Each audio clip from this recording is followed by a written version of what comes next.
जब तक भगवान को हम अपने मंदिर में नहीं बैठाएंगे तब तक भगवान की प्राप्ति नहीं होगी। इसी प्रकार आगे चल के यहाँ पर बहुत सुंदर प्रसंग,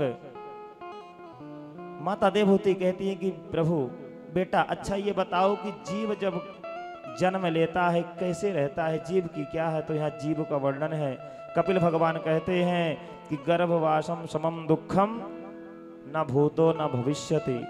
गर्भ में जब आता है तो 1 महीने में बुदबुदा टाइप का जीव होता है, धीरे दूसरे महीने तीसरे महीने में उसके क्या अंग निकलने लगते हैं। इसके बाद चौथा 5वां महीना चलने लगता है, जीव के अंदर धीरे धीरे संचार होता है। 7वें महीने में पूर्ण आकार में आ जाता है। जो भी माता खाती है खट्टा तीखा मीठा उसको तकलीफ दर्द होता है, छटपटाता है, गर्भ में भगवान को भजन करता है, प्रभु इस बार मुझे गर्भ से निकाल दो, दोबारा ऐसा कोई कर्म नहीं करूंगा कि गर्भ में हमें आना पड़े। 8वां महीना आया, 9वां महीना आया, जैसे प्रसव का वेग आया जीव बाहर आ जाता है और अंगूठा चूसने लगता है। भगवान से कहता है, पहले तो संकल्प करता है कि भजन करूंगा, लेकिन बाहर आते ही सब भूल जाता है। जन्म जा और माँ के बीच में ना है, आधा ना है ना, जन्म ऐसे तो लिखा जाता है। मतलब एक संत का भाव है कि जा मतलब जन्म लेकर के इस दुनिया में जब जीव जाता है उसको माँ मरने से पहले किसका भजन करना चाहिए? नारायण भगवान को, भगवान नारायण की शरण ग्रहण करना चाहिए। उनको अपना इष्ट मान करके, उनको अपना सर्वस्व न्यौछावर करके और मरने से पहले भगवान को अपना सब कुछ मान ले तो भगवान की इतनी कृपा होती है, भगवान अहित की कृपा हो जाती है। जैसे कि कभी कभी हम देखते हैं घुन होता है लकड़ी में, कभी आप लोग देखेंगे घुन लगता है ना। कभी कभी हम लकड़ी में अचानक से ओम देखने को मिल जाता है, कभी स्वास्तिक बन जाता है। कभी अगर आप लोग बारीकी से देखे हो तो देखने को जो घुन होता है वो बनाते बनाते आकार में अपने आप ही बना देता है। अगर सोचिए कि हमको देखने को मिल जाए या हम बनवा ले उस जीव से पकड़ करके, तो ऐसा असंभव है। उसी प्रकार कब किस पर भगवान की कृपा हो जाए, कब किस गुण पर दया निधि रीझ जाए, यह पता नहीं है। भगवान की कृपा होती है, बता करके कृपा नहीं होती है। कृपा होती जरूर है, बस मानने का हमारा जो ध्यान करने की धारणा है वह सही होनी चाहिए। माता देवहूति जीव को दुख तो बहुत होता है, लेकिन बाहर आने के बाद तब भी वह सोचता है कि मैं अब गर्भ से बाहर आ गया हूँ, मुझे सुख की अनुभूति होगी। यह संसार में सुख है ही नहीं तो सुख कहाँ से मिलेगा। यह संसार दुखालय है, दुखालयम शाश्वतम। इस संसार में सुख है ही नहीं। अब जिसको दवाई चाहिए तो भोजनालय में केवल भोजन ही मिलेगा, दवाई तो औषधालय में मिलेगा। मेडिकल स्टोर में तो जाना पड़ेगा दवाई के लिए, रेस्टोरेंट में तो भोजन कचौड़ी पकौड़ी नाश्ता कर सकते हैं। लेकिन जैसे ही कलयुग है इसमें केवल संसार में दुख ही दुख है। भजन के बिना जीवन व्यर्थ है और कलयुग में सबसे बड़ी छूट यही है। इसीलिए राजा परीक्षित ने कलयुग को छोड़ भी दिया था।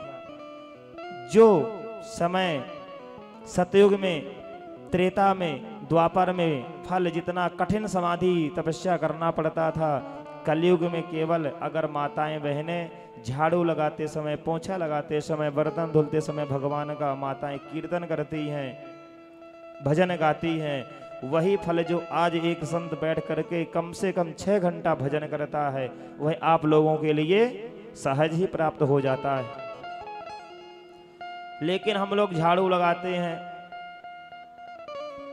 अरे वो झाड़ू नहीं लगाती, आज उसका नंबर था, हमको करना पड़ता है, बर्तन धुलना पड़ता है, घर में केवल इसी में लड़ते रहते हैं। भगवान का भजन करे तो जीव का कल्याण जरूर होता है। माता देवहूति कहती है, अच्छा पुत्र यह बताओ कि अगर भगवान को पाना हो, भगवान को अपनाना हो तो सबसे सरल रास्ता क्या है? तो भगवान कपिल कहते हैं कि अगर सच कहूं मां तो केवल अगर जीव उसकी कोई उम्र नहीं होती है, कोई भजन की सीमा नहीं होती है। जिस जब चाहे, बहुत लोग क्या होते हैं कि कहते हैं जब बुढ़ापा आ जाएगा तब भजन करेंगे। अभी हमारा बुढ़ापा कौन सा आ गया है। फिर कहते हैं गुरु बनाए, अरे नहीं अभी गुरु क्यों बनाए हम, अभी तो हमारा बहुत समय है, जब समय आएगा तब गुरु बना लेंगे। अरे तुम यहाँ से झांसी से ग्वालियर जा रहे हो, रास्ते में तुम कहीं कुछ घटना घट गई तो तुम दीक्षा गुरु भी बना लिए, भगवान का भजन कर लिए, बुढ़ापा तो आया है नहीं, उसके पहले ही चले गए।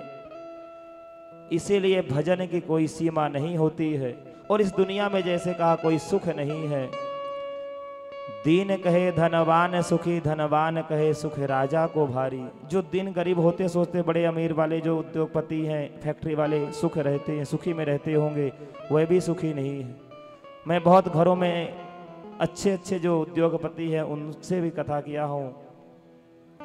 महाराज केवल सूखी रोटी और दाल का पानी, उसके अलावा कुछ भी नहीं खा सकते हैं। करोड़ों की संपत्ति, करोड़ों की फैक्ट्री, टर्नओवर सब बेकार है, सब खत्म है।